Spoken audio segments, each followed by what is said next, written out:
Olá, bom dia, nós estamos aqui no nosso segundo videocast na CompSul MT. Estamos aqui do meu lado o professor Rogério Eduardo da Silva, ele que é bacharel em Ciência da Computação pela FMT, campus de Cuiabá. Ele tem mestrado em Ciência da Computação pela USP. São Carlos. USP de São Carlos, né? O Instituto pelo... ICMC, que é o Instituto de Ciências Matemáticas e Computação. Isso mesmo. Professor, poderia falar um pouquinho do senhor pra gente? O senhor atualmente, o que o senhor anda fazendo, desenvolvendo? Então, atualmente eu sou professor em Ciência da Computação na UDESC, Joinville, Santa Catarina. UDESC é a Universidade do Estado lá de Santa Catarina.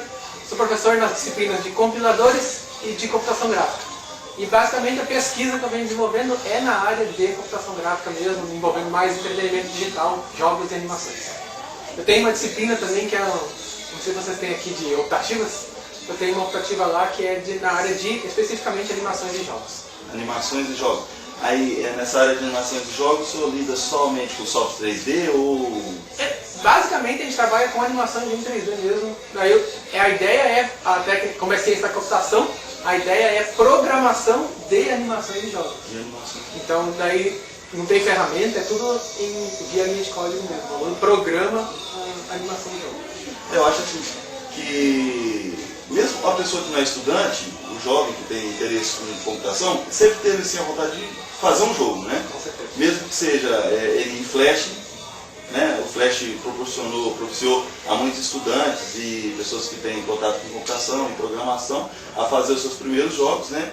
Mas assim, a gente vê que tem muita vontade de fazer um jogo desse tipo, larga escala, comercializar. Tem muitos alunos de computação que têm essa vontade, essa tara, né? De fazer um jogo em 3D, uma grande produção. E a gente viu ali uma coisa legal que o senhor trouxe hoje naquela apresentação, na sessão técnica, sobre esse jogo educacional, que à primeira vista não parece um jogo educacional, né? Por ele trazer para nós aquele ambiente 3D, todo rico em detalhes, né?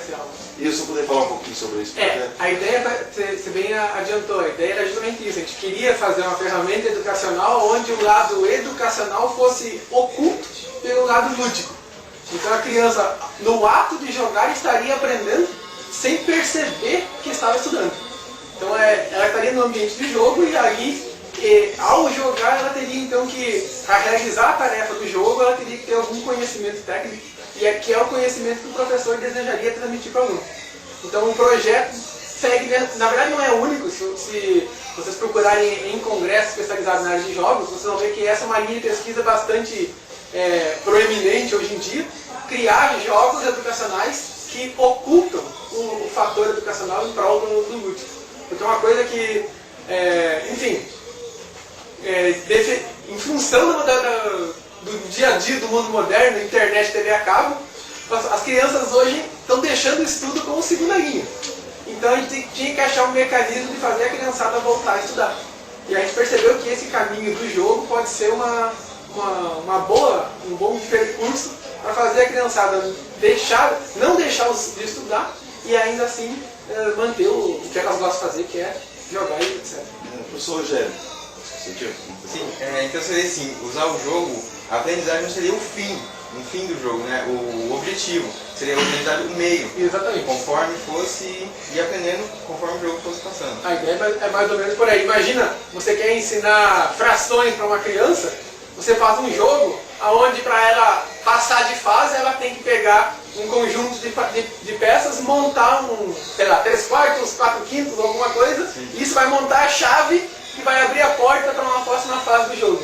Quer dizer, você ensinou frações para a criança. Ela teve que aprender o que é 3/4, o que é 4/5, o que é metade e assim por diante. Mas em nenhum momento vai aparecer uma perguntinha dizendo o que é uma fração. Certo. Entendeu? O conceito está lá embutido no jogo. E aí, para isso, a criança teve que... Ela jogou e ela nem percebeu que estava estudando. Isso é muito interessante. Sobre esse projeto em específico que o senhor trouxe, ele tem por título... Ensino de inglês através de jogos, de vocábulos, de palavras de inglês através de jogos 3D. Isso, ele é especificamente para ensinar inglês a criança de 8 a 12 anos, né? Que daria aqueles vocábulos mais primários, né, da língua inglesa. Normalmente a metodologia de ensino de inglês começa por ensino de vocabulário. Então você vai aprender lá animais, vai aprender plantas, vai aprender cores, e assim por diante. Então isso normalmente é o primeiro contato que a criança tem com outro idioma. E esse contato, hoje em dia, a criançada costuma achar maçante. Então, nós tentamos fazer uma maneira de conseguir produzir esse primeiro contato de uma maneira menos maçante, menos estressante para a criança. Então ela vai estar lá no joguinho, vai estar vendo as mesmas palavras, os mesmos exercícios que o professor iria transmitir em sala de aula, só que através do jogo. Outra grande motivação do jogo é que a gente pode já estar distribuindo esse jogo nas escolas e a criança levar para casa. Cada um pode jogar no seu micro doméstico. Sobre o inglês, por que assim, tem algum... Você pensou por que voltar para o inglês o jogo? Na verdade, o inglês, porque hoje em dia, inglês é o idioma que todo mundo que vai trabalhar no mercado profissional precisa saber inglês. Né? Então, é um conhecimento que vai ser exigido de qualquer um, em qualquer área. Não importa se você vai trabalhar com área tecnológica, com área de humanas e sociais, você vai estar imerso no inglês, ainda mais com o advento da globalização. Todo mundo tem que saber inglês em algum nível, pelo menos. Então, a gente está tentando justamente incentivar esse primeiro contato. Daí, é óbvio que o projeto ele é extensivo para qualquer outro tipo de atividade. Já pensamos também em treinamentos, ensinar... inclusive, nós temos um projeto lá na UDESC para treinamento de achar foco de dengue. Então, a pessoa está dentro de um prédio, ela vai ter que procurar os locais onde tem dengue dentro do prédio. Aí tem até um mosquitinho, que é o assistente. Você clica no mosquitinho, o mosquitinho te dá ajuda sobre esse tema. A gente pode estar fazendo alfabetização de adultos, porque alfabetizar adulto é uma coisa mais complicada do que alfabetizar criança. Então o jogo pode ser um fator que simplifica esse processo, porque a partir do momento que a pessoa está dentro de um jogo, ela perde um pouco esse lado, esse medo inicial, porque o adulto, quando está imerso a uma determinada avaliação, ele tem, como eu comentei na apresentação, ele tem a responsabilidade de sucesso. Então, quando você está no jogo não tem essa responsabilidade, você está lá para se divertir. E aí você, digamos, que tem um desafio, né? Digamos, é um aprendizado irresponsável, mas na verdade é muito responsável. Mas... O desafio do jogo, a dificuldade do jogo, ela não vem para frustrar, ela vem para divertir. Tanto é que quando a gente começa um jogo novo, a gente tem lá, a gente escolhe nível de dificuldade. Eu estou jogando a primeira vez, eu escolho o Waze, mais fácil. Conforme eu vou avançando, aprendendo o jogo, aquilo para mim não está me divertindo mais, então eu tenho que aumentar o nível de dificuldade. Então a dificuldade dos jogos eletrônicos em geral não serve para frustrar o usuário, é para divertir. Tem um estudo que diz que o jogador, quando joga, ele espera falhar. Então se você entrar num jogo qualquer e esse jogo não falhar, você, digamos, ganhar sempre, com certeza você vai abandonar esse jogo. E o oposto também é verdade. Se você jogar um jogo e você sempre falhar, você vai desistir por falta de motivação. Então você tem que ter no jogo o aspecto falha como um fator motivador. O jogo tem que te dar recursos para você ganhar, mas não pode deixar você ganhar em qualquer situação. E a mesma coisa é quando você está estudando. Você estuda, você depois vai ser avaliado pelo professor, você vai falhar. Você vai saber determinados aspectos e não vai conseguir outros. Então esse aspecto de submeter o ser humano a uma falha e depois um mecanismo onde ele possa se corrigir e ir para uma situação de sucesso, é isso que motiva a pessoa a continuar jogando. É isso que motiva o ser humano a continuar estudando. Sobre o ensino de inglês que o senhor falou, o jogo aborda o ensino de inglês voltado para a informática, porque é simplesmente impossível uma pessoa que queira trabalhar com computadores hoje não ter inglês, né? Em qualquer nível. Né? As características desse projeto que o senhor apresentou hoje, ele foi marcante para todos que assistiram a palestra. Eu acho que porque a gente viu que é real fazer uma coisa como aquela, né? E como que foi feito, como foi desenvolvido esse jogo, as ferramentas que o senhor... A ferramenta de desenvolvimento base foi o 3D Game Studio, que é uma engine de jogos, um motor de desenvolvimento de jogos. Então essa ferramenta ela permite todo o processo de gerenciamento do jogo, né, movimentação de personagem, exibição de cenários, iluminação, sons, essa parte toda, acesso a teclado, mouse, a ferramenta fornece para você. E aí depois do processo de lógica do jogo, né, como é que o jogo funciona, aí é responsabilidade do programador desenvolver usando uma linguagem C-Script. E aí a parte de imagem pode ser um arquivo de imagem qualquer. Essa linguagem sem script. Ela é praticamente a linguagem C, a única diferença é que em vez de você escrever programas, você só escreve trechos de código. Essa é a ferramenta 3D Game, que é de fazer esse design de jogos, ela conta com uma biblioteca de objetos para a gente inserir dentro do jogo, ou tudo a gente tem que fornecer para o programa? Ela tem, mas a biblioteca que vem com a ferramenta é a biblioteca bem limitada. A vantagem é que ela permite importação de objetos, por exemplo, do 3D Studio, que é uma ferramenta hoje clássica para fazer animação, modelagem de objetos. Então você pode modelar o ambiente do seu jogo em um 3D Studio e depois converter isso para o formato que o 3D Game Studio suporta. A interface desse programa, o 3D Game Studio, ela é para o usuário avançado? O 3D Game Studio, eu tive o primeiro contato com ela no congresso da SBC de 2005, lá em São Leopoldo. Uma ferramenta a ferramenta é uma ferramenta que está em uso já. Se você procurar aí, várias universidades no Brasil já estão utilizando ela.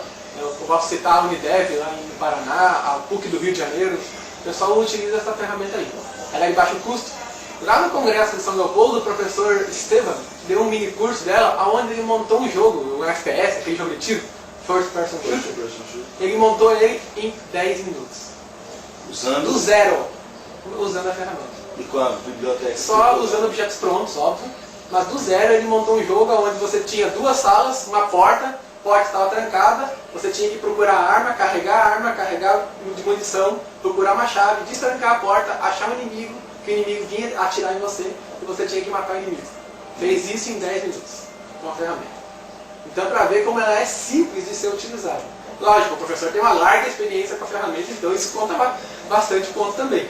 Mas mesmo para iniciantes, a curva de aprendizagem dela, vocês vão conseguir montar um jogo com pelo menos características de um jogo, navegabilidade, visualização, animação, em uma tarde. Vocês conseguem já começar a utilizar a ferramenta. Para fazer jogos completos, aí é óbvio, é mais um processo artístico do que computacional.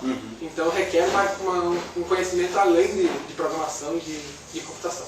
No desenvolvimento desse protótipo do The Quest, que é o game, a parte mais difícil que o senhor considerou no projeto foi fazer a lógica lá das ações, tipo, os fluxos, né? Se eu tenho mais de uma vida, eu continuo, eu chego em tal lugar, se eu achei a primeira pergunta, gera uma outra. É mais difícil isso ou foi mais difícil fazer o jogo usando o programa? Não, com certeza a parte do game logic, né, a lógica do jogo, é seguramente a parte mais complicada. Eu estou perguntando isso para mostrar, para a pessoa ver como é que é fácil mexer. A parte visual, a parte de modelagem e animação foi feita em questão de um dia, 2 dias. A parte de lógica o aluno demorou vários meses, porque aí é programação convencional. O aluno tem que fazer, testar, validar, não funciona para esse caso, tem que corrigir. Então, aí volta a ser programação comum. A única diferença é que ao invés de fazer programas completos, vocês terão que fazer trechos de código. Quando o personagem chegar, é tipo uma orientação objeto, uma orientação por eventos. Quando o personagem chega perto da munição, tem que disparar um evento de carregar a arma. Se o cara já estiver cheio de munição, não pega. Se o cara tomar um tiro, tem que morrer. Ou decrementar a energia. Então é basicamente essa parte aí, e isso envolve o que nós chamamos de game design, que é um projeto de jogo. Então é uma engenharia de software específica para desenvolvimento de jogos. E os jogos têm essa particularidade, que a engenharia de software tradicional não funciona. Que o pessoal da engenharia de software não nos ouça, mas a engenharia de software tradicional não funciona. Existe então parte do game design. Existe o game design, que é a engenharia de software para jogo, que ela é bem diferente, ela envolve até psicologia. Porque tem que envolver o lado de um jogo, acima de qualquer coisa, tem que ser divertido.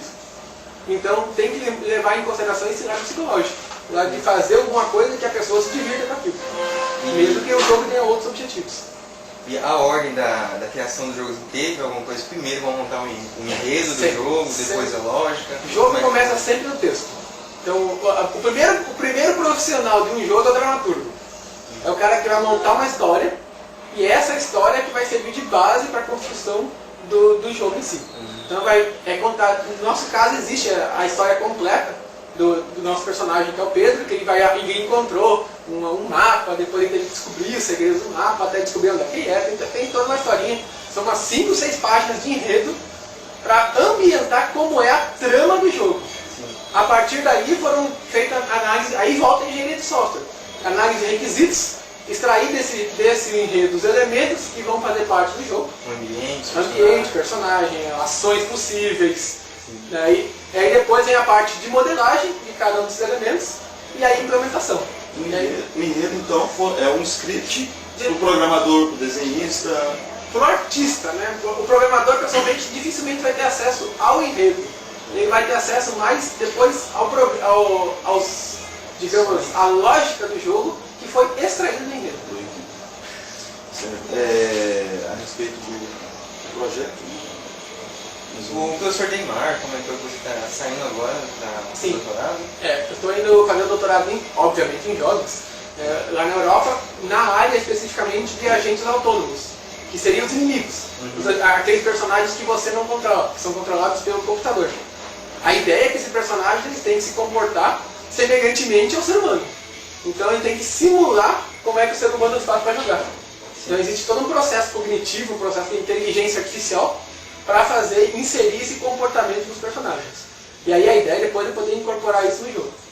E a continuidade do jogo aqui, você deixou com alguém? Então, a princípio nós estamos tentando encontrar, vai ter com certeza professores lá da UDESC, onde eu estou, que devem dar continuidade, lá do grupo nosso, do grupo Larva.